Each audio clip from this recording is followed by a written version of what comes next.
Bonjour à tous et bienvenue dans Itinéraire Bretagne. Cette semaine, nous allons nous intéresser aux races animales bretonnes. Cet épisode sera consacré à la vache pinoire bretonne. Dans quelques instants, vous allez découvrir les secrets de fabrication du fromage.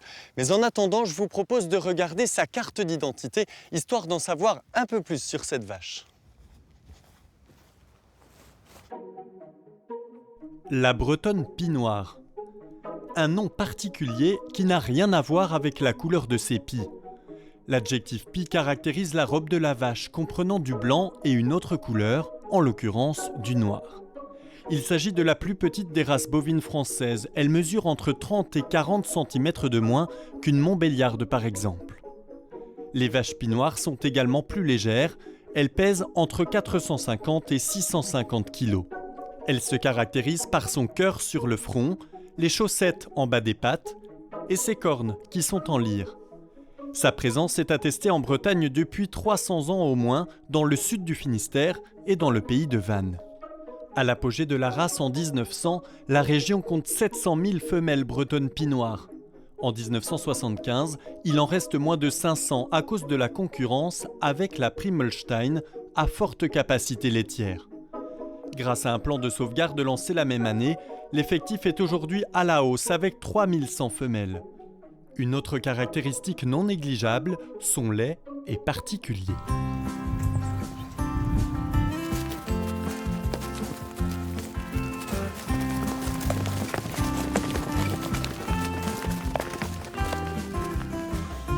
Dans la salle de traite, tour à tour, les vaches passent à la treilleuse.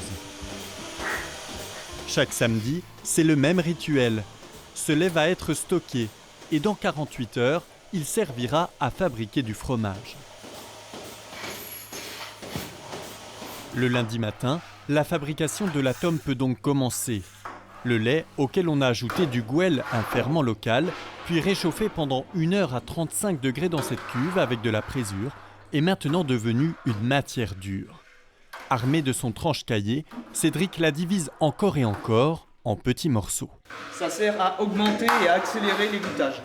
C'est-à-dire que plus il y a de petits morceaux, plus il y a de surface pour que ça sorte, et plus ça sera égoutté. Avec ses grands mouvements, Cédric cherche ainsi à séparer le caillé du lactosérum, c'est-à-dire le petit lait. Ce qu'on va chercher à faire, c'est brasser, sécher, égoutter. Et le petit lait qui reste, plus léger et donc en surface, est extrait par aspiration. Le caillé ainsi obtenu représente 13% seulement de la quantité de lait de départ. Là, je vais essayer de répartir de manière uniforme le caillé dans les moules. Et il faut aller vite. Plus on est rapide, plus la matière va s'agglomérer facilement. L'idée, c'est de lui donner la forme tout de suite. D'ailleurs, le mot fromage vient de ce que je suis en train de faire. Ça vient du mot formage. Je suis en train de donner une forme. À l'aide de ces plaques, les futurs fromages sont empilés, puis pressés. L'idée est d'enlever le maximum de lactosérum, mais pas tout, car il faut conserver un peu d'humidité dans le fromage pour favoriser la moisissure. Là, on voit bien. Après 6 heures sous 20 kg, puis démoulés, l'heure est venue pour ces futurs fromages de rejoindre la cave.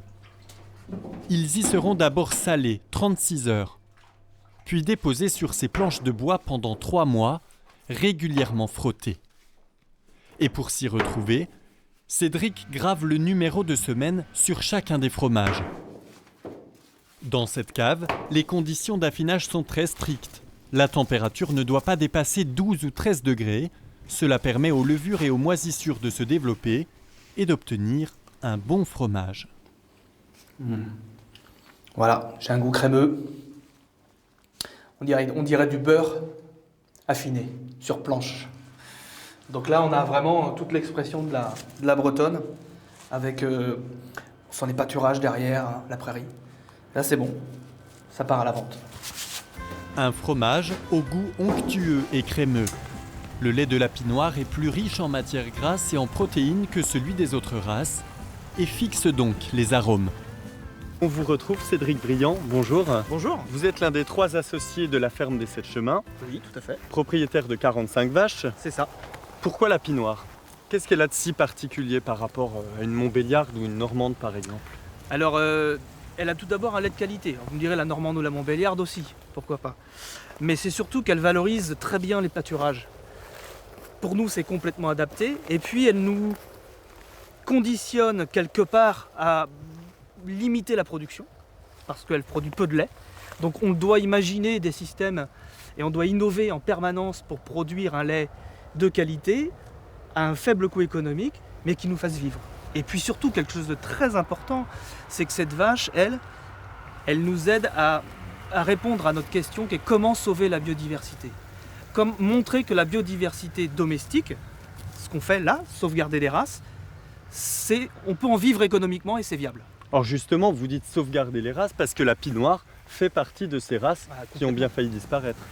Il fallait, après la guerre, produire beaucoup pour renourrir et redévelopper le pays. Des vaches qui produisaient aussi peu de lait, on a fait le choix, les politiques de l'époque ont fait le choix de les mettre de côté. Alors que maintenant, on la développe cette race. Bien sûr, aujourd'hui on la développe. On s'aperçoit qu'elle correspond mieux aux attentes sociétales, qu'elle correspond bien au système qui respecte plus l'environnement, qu'elle fait vivre des paysans sur des petits outils, donc qui se réapproprient la valeur ajoutée. Donc il y a une démarche assez cohérente aujourd'hui.